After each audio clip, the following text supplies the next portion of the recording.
The James Harden saga continues on, and the latest chapter has now been written as Harden has returned to the Sixers practice facility. But there's a little bit of a twist, and like everything else with this James Harden situation, it is more complicated than meets the eye. So in this video, I'm here to break down the latest update with James Harden, what it means that he returned to the team, and what the strange implications of this are.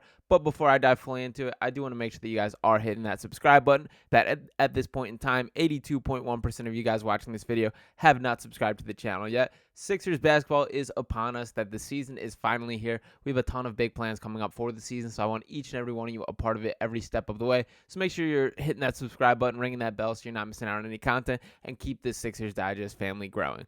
Now, let's dive fully into it today. We know the situation of James Harden continuing to hold out from the Sixers organization. There's been an ongoing dispute between him and Daryl Morey with plenty of strange ties surrounding it. But as of today, James Harden announced that he returned to the Sixers organization. There was a report out from Shams Charania of The Athletic, as well as Woj and Chris Haynes. I'm going to dive into each of those here. But you see the first tweet below this that after 10 days away, James Harden was reported back to the Philadelphia 76ers for practice today.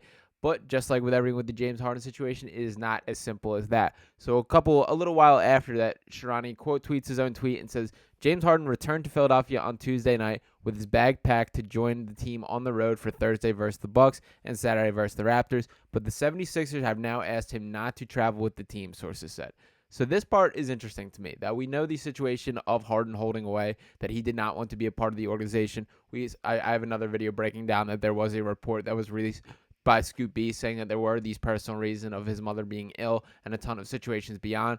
So he shows up to the Sixers camp with the intention of rejoining the team, traveling to their first game in Milwaukee against the Bucks, which will take place on Thursday night, tomorrow night, at the point of me recording this video. And the Sixers look him right in the eye and said, nah, we're not doing that, boss. That is not the move that we're going. You're not allowed to just sit out for 10 days and keep that going. And why I think this is especially strange is we had a similar interaction with Chris Haynes. His first tweet saying, Philadelphia 76ers star James Harden is expected to travel with the team to Milwaukee today, but will not play on Thursday versus the Bucks, league sources tell at NBA on TNT. Shortly after, Haynes quote tweets his own tweet and says, update, James Harden will not travel with the team to Milwaukee today, sources tell NBA and TNT, and Bleacher Report he will remain in Philadelphia to continue his ramp up. Now, Haynes is a pretty player-friendly source that generally his kind of ties tend to be very slanted towards the player things. He has a strong relationship with Damian Lillard, who's kind of the inside source throughout this whole offseason. And by the way, we will get the first look at Damian Lillard in a Milwaukee's Bucks jersey as the opposing team, as that is the Sixers' debut game against the Milwaukee Bucks. But James Harden, of course, will not be a part of this. So I do believe that that report was given to Chris Haynes from the James Harden side of things, that initial one saying that he plans to join the team and play. And then shortly after it was updated, the Sixers said, nope, you are not suiting up for that matchup. I'll start by saying I think this is all fair game and the right move all around. That it is the proper move for James Harden to return to the Sixers, that there is no way there's either any sort of conclusion to this situation or repair to the relationship by him remaining away from the team. And from James Harden's point of view, it also very much depends what his mindset is. I think it's the safer move for the Sixers to not allow him to do whatever he intends to do until you find out what he intends to do. That this is the same guy that we've seen not care on the court, go through the motions. He has had this. You can do more damage from the inside when you are a part of the organization. So the Sixers are mindful of that. Now, they have done a pretty nice job of covering their bases here. Nick Nurse spoke to reporters today at practice and said that, quote, we are in the ramp-up phase again with James Harden. Harden will work out with the Blue Coats players and two-way guys while the team travels, according to Nurse. There's nothing wrong with this, that this is a normal kind of process, that in your ramp-up process, let's not forget, 10 days is still 10 days, that as much as James Harden wants to put out these statements that he's in the best shape of his life, he's ready to play right now, all these things, it is absolutely fair to make him go through the same process as every other player, especially as Nick Nurse is beginning to set his own culture, to establish his own boundaries for what players can and can't do. As much as we can circle around and, I guess, bite around the apple on this particular situation, Daryl Morey was very much a large part of creating this James Harden monster. Now, it's much easier to look the other way on a guy when he is this MVP level, a guy leading the NBA in scoring.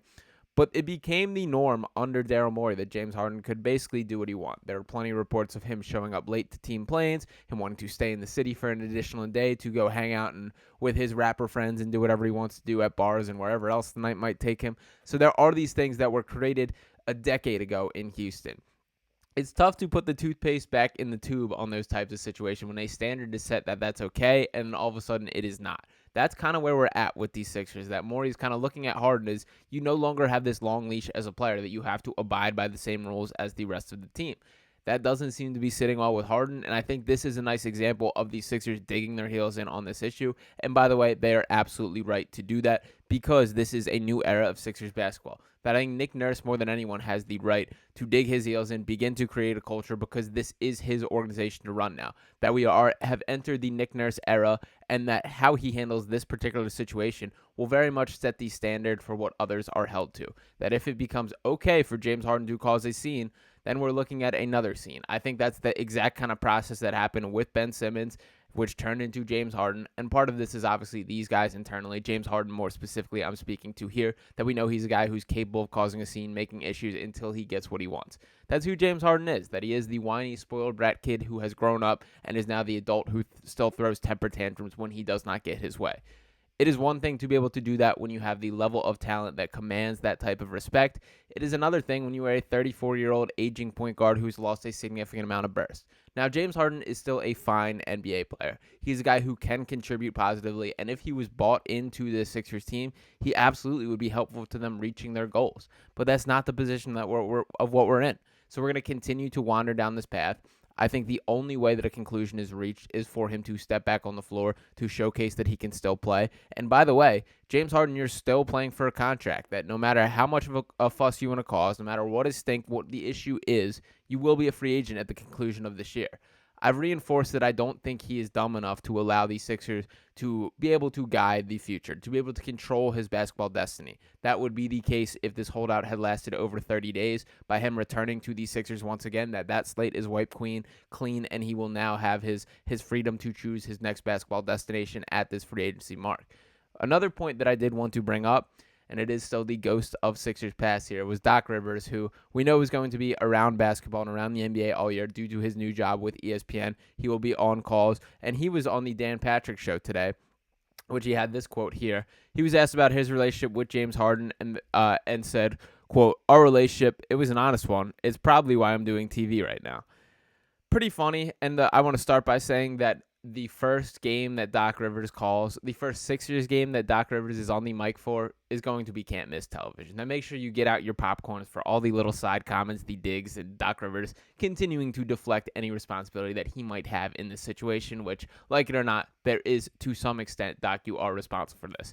Now I will say that Doc, I do think, got a little bit of the short end of the stick here. I'm not a Doc Rivers guy whatsoever, but I will say that I think last year was his best coaching job for the Sixers, and I do think that there was a fracture between the relationship between him and James Harden, which ultimately was one of the driving forces to Doc Rivers leaving. Now, I'm happy that is the case, that I'm much happier to have Nick Nurse representing the organization, and I think he can take the X's and O's of this basketball team to a level where Doc Rivers simply can't. But the way things happen is still fair to leave a sour taste in Doc Rivers' mouth. Now, he also said another interesting point in that interview. The original question that Dan Patrick asked Doc Rivers, he said, if a coach around the NBA called you and asked you what to make of James Harden right now, what would you tell him? Which I think is a very good question by Dan Patrick. And to Doc Rivers' credit, he did not kind of leave these sound bites that I think most people would be itching for in that situation. But he did say some interesting stuff, and one of the things that he mentioned was that he felt James Harden changed after the All-Star break last year. That when he was not crowned an All-Star, which of course he kind of has been a perennial All-Star at this point in his career, he's one of the 75 best players to ever play basketball, made all these sorts of accolades and lists, and go on and on.